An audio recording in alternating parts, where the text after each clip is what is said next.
Hello guys, bersama saya lagi dalam Alright Nopot Channel. Satu berita yang menggemparkan dan mengejutkan awal pagi hari ini, sahabat-sahabat semua. Apabila dikatakan rumah ahli parlimen DAP MP Beruas telah dibakar dan dipercayai ini adalah satu tindakan khianat. Benarkah semua itu? Menarik untuk kita lihat kenyataan daripada pihak polis yang sedang menyiasat perkara ini. Benarkah ada tindakan khianat, sabotaj atau sebaliknya? Dan mungkin sahabat semua Anda tertanya, kenapakah perkara ini berlaku? Ini sebenarnya mungkin berlaku disebabkan kenyataan dan cadangan yang diberikan oleh MP Beruas ini. Walau bagaimanapun, MP Beruas ini sudah pun memohon maaf atas kekhilafan beliau dan menarik balik. Tetapi inilah yang sedang berlaku. Ya, dengan ajaran-ajaran sesat, dengan menghasut, dengan membakar sentimen sahabat semua, sehingga terlahirlah ya perkara-perkara yang amat-amat memalukan seperti ini. Jadi menarik untuk saya kongsikan bersama dengan Anda semua kenyataan media, yang dikeluarkan oleh polis di Raja Malaysia yang mengatakan kebakaran di rumah polis Saki ada unsur khianat. Itu antara kenyataan daripada polis di Raja Malaysia kerana kebakaran berlaku di rumah ahli parlimen Beruas Ngokoham pada sebelah pagi tadi, awal pagi tadi, dengan polis mensyaki ada unsur rasi khianat. Ketua Polis Perak Yusri Hassan Basri tidak menolak kemungkinan kebakaran itu melibatkan tindakan khianat sambil menyatakan siasatan dijalankan dari pelbagai sudut. Kata polis, betul polis sedang menjalankan siasatan menyeluruh dari pelbagai aspek. Jadi saya mohon mana-mana saksi untuk tampil membantu siasatan, katanya kepada Melissa Kini ketika ditanya sama ada polis mensyaki tindakan khianat dalam kejadian itu. Pengarah bomba Perak Sayani Saidun ketika dihubungi berkata pihaknya masih menyiasat punca kebakaran namun tidak menolak kemungkinan tindakan khianat.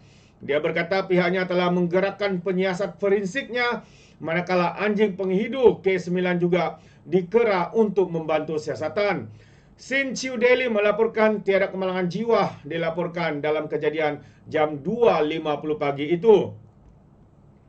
Menurut laporan itu, 3 kereta musnah dalam kejadian berkenaan termasuk Mercedes E300 yang terbakar kira-kira 80%, terus hangus sebahagian ialah Honda SRV, CRV dan Honda Toyota Hilux serta bumbung anjung rumah.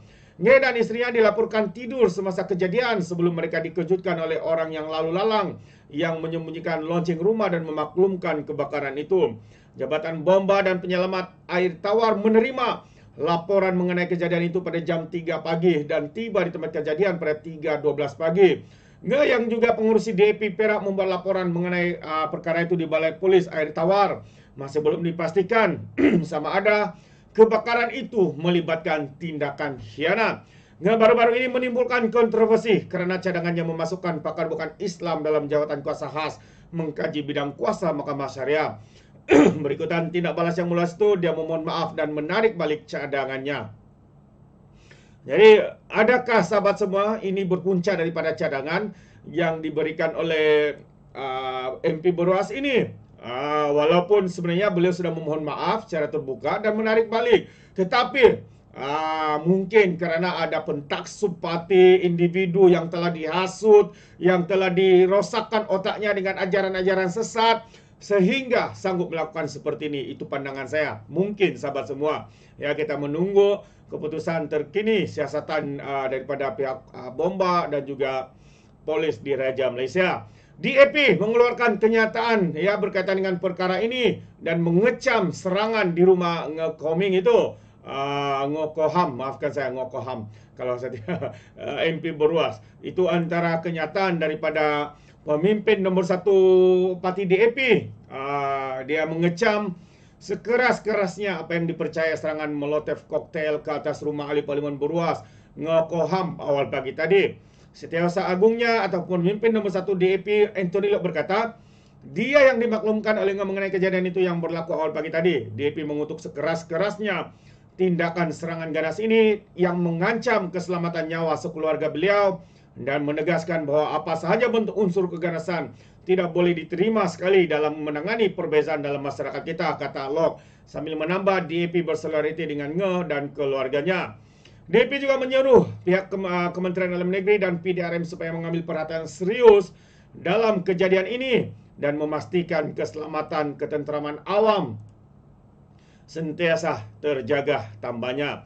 Terdahulu Kota Polis Perak Yusri Hasan Basri berkata pihaknya tidak menolak kemungkinan kebakaran itu berpunca daripada perbuatan khianat, sambil menyatakan siasatan dari berbagai sudut sedang dilakukan.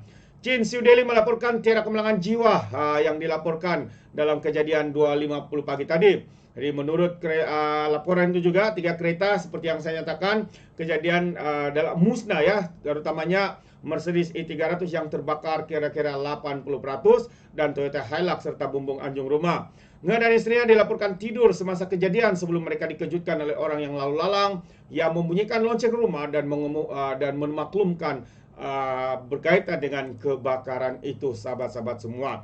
Jadi apa yang berlaku ini amat-amat mengejutkan kita, sahabat semua. Kenapa? Ya, kalau benarlah ini adalah satu tindakan khianat, kenapa rakyat Malaysia kini mempunyai tindakan di luar jangka? Adakah rakyat kita hari ini begitu senang dihasut, senang menerima segala hasutan, segala kebencian yang ditanamkan mungkin oleh pemimpin-pemimpin? Kita tidak tahu, tapi mungkin itu yang berlaku ya, sehingga mereka sanggup melakukan seperti ini.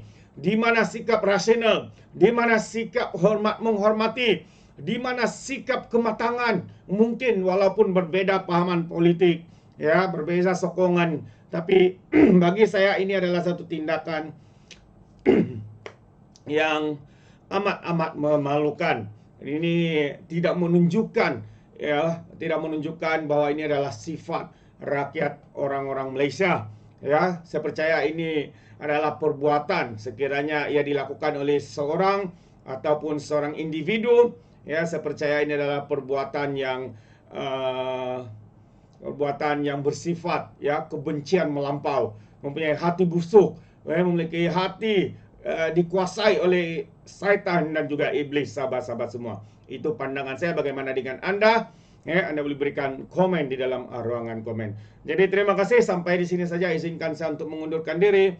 Dan seperti biasa, peribahasa mengatakan tapakun kangkap 2 tahun keinginan. Dalam bahasa Melayunya, tepuk dada tanya selera. Sekian saja daripada Orang Nampak Channel. Sampai kita berjumpa lagi dalam info dan update yang seterusnya. Kita akan update ya berkaitan dengan perkara ini selepas kita mendapat ya perkabaran daripada ataupun update terkini daripada pihak polis di Raja Malaysia dan juga pihak bomba. Jadi terima kasih. Sampai berjumpa lagi. Bye bye.